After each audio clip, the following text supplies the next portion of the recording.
Hi everyone. दोस्तों, आप सभी को मेरा नमस्कार। आज हम बात करेंगे ग्रामीण चिकित्सकों की समायोजन संबंधित जो खबरें अभी तक हमें ज्ञात हुआ है, जानकारी हुआ है, मैं आपके बीच शेयर करूंगा। यह वीडियो बिहार के समस्त प्रशिक्षित ग्रामीण चिकित्सकों के लिए है। जैसा कि आप सभी लोगों को व्हाट्सएप ग्रुप के माध्यम से अवगत होगा कि 22 दिसंबर 2024 को बाबू सभागार पटना में जो प्रशिक्षित ग्रामीण चिकित्सक हैं उनको ग्रामीण सामुदायिक स्वास्थ्य समन्वय की ट्रेनिंग की जो खबरें हैं जो लगातार चर्चा में है, क्या यह ट्रेनिंग होगी अथवा नहीं होगी, आइए हम जानते हैं विस्तार से। साथ ही साथ क्या समायोजन होगी, क्या समायोजन की बातें चलेगी, क्या यह ऑथेंटिक न्यूज़ है, क्या यह सोशल मीडिया का न्यूज़ है। दोस्तों, आइए हम जानते हैं इस विषय में विस्तार से। अगर आप मेरे चैनल में नए हैं या फिर पहली बार मेरे चैनल से जुड़े हैं तो प्लीज़ इस तरह के न्यूज़ अपडेट खबरें पाने के लिए मेरे चैनल को अभी के अभी आप लाइक करें, सब्सक्राइब करें और वीडियो को पूरा देखें। दोस्तों, जैसा कि 1 से 2 सप्ताह पहले मैंने एक व्हाट्सएप पर एक प्रिंट मीडिया के माध्यम से पेपर में जो खबरें निकल के सामने आया कि ग्रामीण चिकित्सा सेवा समन्वय समिति का प्रखंड स्तरीय बैठक का आयोजन किया गया था। उस बैठक के आयोजन में निर्णय लिया गया था कि जो प्रशिक्षित ग्रामीण चिकित्सक हैं उनको ग्रामीण सामुदायिक स्वास्थ्य समन्वय की ट्रेनिंग कराई जाएगी, जो कि वह ट्रेनिंग आपदा प्रबंधन प्राधिकार के द्वारा कराई जाएगी।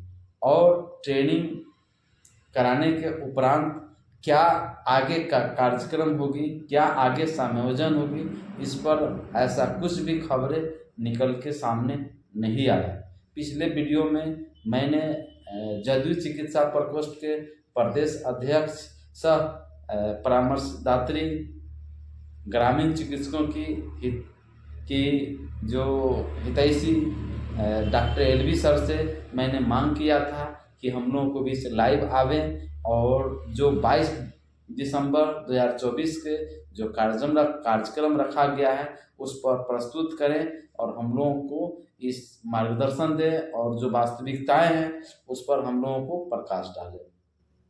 जैसा कि मैं अभी तक देख रहा हूं कि सरकार के तरफ से कोई भी ऐसा नोटिफिकेशन, कोई भी ऐसा खबरें निकल के सामने नहीं आया है जिसको हम इसको सत्य माने और सही चीज़ आपके बीच हम रख पाएँ और बात करें। रही बात ट्रेनिंग की, तो दोस्तों जब जदयू चिकित्सा प्रकोष्ठ के तरफ से जो आमंत्रण मिला है आने के लिए, तो मैं तो कहूँगा कि जो भी ग्रामीण चिकित्सक जो इच्छुक है, जाना चाहते हैं, बिल्कुल जाएं, क्योंकि जब तक जाएंगे नहीं तब तक के जानकारी होगी नहीं, जब तक जाएंगे नहीं तब तक के लिए बातें होगी नहीं।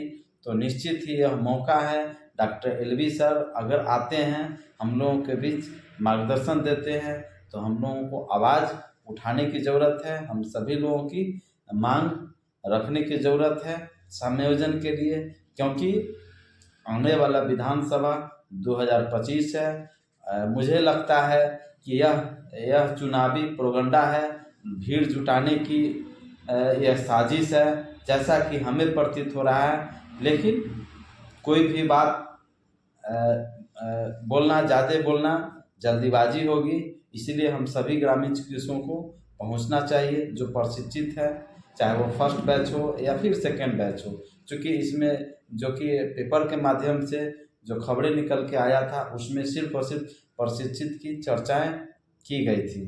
तो दोस्तों, मैं कहूँगा बिहार के जितने भी प्रशिक्षित ग्रामीण चिकित्सक हैं उनसे मेरा नम्र निवेदन है कि हम सभी लोगों को एक संगठन तले आना चाहिए।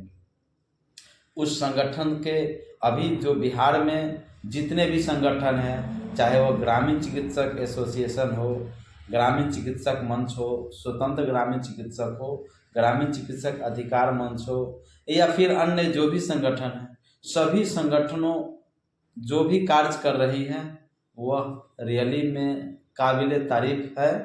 चूँकि सभी संगठन अपने अपने ढंग से, अपने अपने तरीके से सरकार से हमेशा मांग करते रहते हैं, ज्ञापन सौंपते रहते हैं प्रशिक्षित ग्रामीण चिकित्सकों की समायोजन के लिए, रोजगार के लिए, नियोजन के लिए। बिल्कुल सही है, लेकिन सभी संगठन, बहुत सारे संगठन हो जाने के कारण आज ग्रामीण चिकित्सक में एकता नहीं है, बिखराव है, अलग अलग बट गए हैं। आज अगर कोई दूसरा संगठन किसी चीज़ का मीटिंग करते हैं या फिर धरना प्रदर्शन की बात हो या फिर अन्य कोई हो, एक दूसरे पर छीटाकशी करते हैं, एक दूसरे पर विरोधाभास करते हैं। यही एकता नहीं रहने के कारण आज हम लोग असफल हैं। आज आप देख रहे हैं बिहार में आज शिक्षक जो कि क्या था, एक 11 महीने की नौकरी थी और मात्र 1500 रुपये की थी। आज उनमें एकता आज भी है और उसी एकता के कारण आज उनका वेतन बढ़ करके आज 40,000 50,000 के आसपास पहुंच गया है।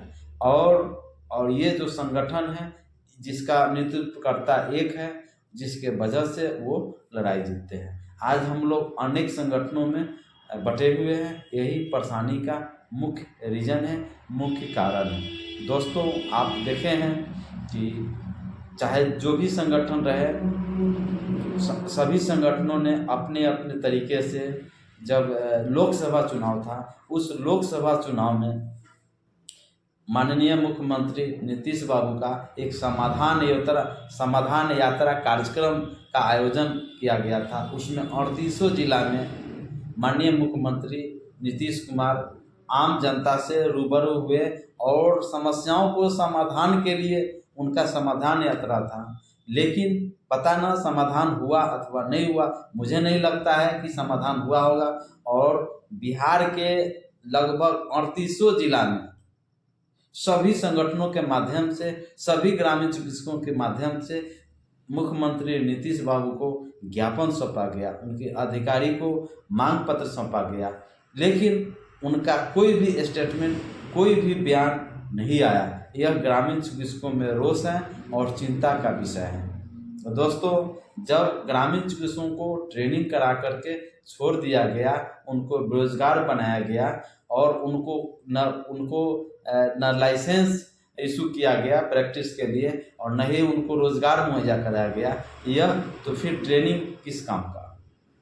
नहीं, ये ट्रेनिंग सिर्फ और सिर्फ लल्लीपॉप था, सिर्फ और सिर्फ वोट के लिए ट्रेनिंग था। दोस्तों, मैं कोई राजनेता नहीं हूँ, न मैं कोई राजनीति करता हूँ। जो ग्रामीण चिकित्सकों की जो समस्याएं हैं, जो मैं आपके बीच आकर के आवाज़ उठाने का काम किया हूँ, और मैं मांग करता हूँ सभी संगठनों के अधिकारी से, सभी संगठनों के जो राष्ट्रीय अध्यक्ष हैं, एक संगठन बनाएं और उस संगठन में बैनर तले सभी ग्रामीण चिकित्सक एकजुटता के साथ उसमें जुड़े और उस काम को अंजाम दें। और एकता में जब रहेंगे तो निश्चित ही एकता में बल होता है और हम लोग भी अपनी मांग को बहुत पुरजोर तरीक़ा से उठाएंगे। और इस बार विधानसभा चुनाव में हम लोगों को मांग अगर पूरी नहीं होती है तो इसका जवाब हम लोग वोट से देंगे। क्योंकि पिछला जब विधानसभा चुनाव हुआ था तो उस विधानसभा चुनाव में माननीय जदयू चिकित्सा प्रकोष्ठ के अध्यक्ष डॉक्टर एलवी सर लाइव आते थे और निश्चित ही प्रत्येक संडे संवाद में आते थे और कहते थे कि आप लोगों का समायोजन होगा, आप लोगों का नियोजन होगा, आप लोग धैर्य बना के रखें, अब सरकार को वोट दीजिए, सरकार को जिताइए, सरकार बनाइए, जदयू के पक्ष में सपोर्ट कीजिए। जब सरकार बनेगी, सरकार की गठन होगी तो आपका नियोजन का होगा। जब सरकार बन गई तो जब मांग किया गया नियोजन की, जब मांग किया गया तो डॉक्टर एलवी सर का बयान आया कि मैंने तो आपको सम्मान देने के लिए ट्रेनिंग दिया था, मैंने आपको जो आपको प्रताड़ित किया जाता था, आपको झोला छाप करके कराया जाता था, उसको मैंने सम्मान देने का काम किया है। आप लोग कहाँ से ये नौकरी रखने लगे? ऐसा नहीं है। तो इस ढंग से जब यह बयान जब आया तो हम लोगों को काफ़ी रोष और चिंता हुई और काफ़ी हम लोग दुख हम लोगों को हुआ। लेकिन इस बार अगर समायोजन नहीं हुआ, इस बार नियोजन नहीं हुआ, तो हम लोगों को इसका जवाब वोट से अवश्य हम लोग देंगे। और हम जदयू चिकित्सा प्रकोष्ठ के प्रदेश अध्यक्ष डॉक्टर एलवी सर से हम मांग करते हैं कि आज 17 तारीख है, हम लोगों के बीच लाइव आकर के 22 तारीख से पहले जो वास्तविकताएं हैं बाबू सभागार पटना में, क्या क्या डॉक्यूमेंट्स लाना है, क्या क्या कार्यक्रम रखा गया है, उस कार्यक्रम में जो प्रशिक्षित ग्रामीण चिकित्सक है केवल उन्हीं को जाना है, या सभी प्रशिक्षित हो चाहे अप्रशिक्षित हो सभी को जाना है। निश्चित ही हम लोग को मार्गदर्शन दे करके हम लोगों को सम्मान दे, हम लोगों का रोजगार दे, ऐसी हम कामना करते हैं। दोस्तों, हम लोग एकता में बना कर रखें। लेकिन यह मैं जरूर कहूँगा कि अगर कोई ग्रामीण चिकित्सक 22 दिसंबर 2024 को पटना में आना चाहते हैं तो मोस्ट वेलकम है, बिल्कुल आए। क्योंकि जब तक आएंगे नहीं तब तक के जानकारी होगी नहीं, और जब जानकारी नहीं होगी तो पता नहीं चलेगा कि आगे कार्यक्रम क्या हुआ और आगे कार्यक्रम क्या होगा, और हम लोग एकता में आवे। तो दोस्तों, अगर कोई नया कोई जानकारी हमको मिलेगा तो मैं इस चैनल के माध्यम से आपको अपडेट देता रहूँगा। आप अपना कीमती समय इस वीडियो में आपने दिया, इसके लिए आप सभी को बहुत बहुत धन्यवाद। Thank you very much. जय बिहार, जय ग्रामीण चिकित्सक।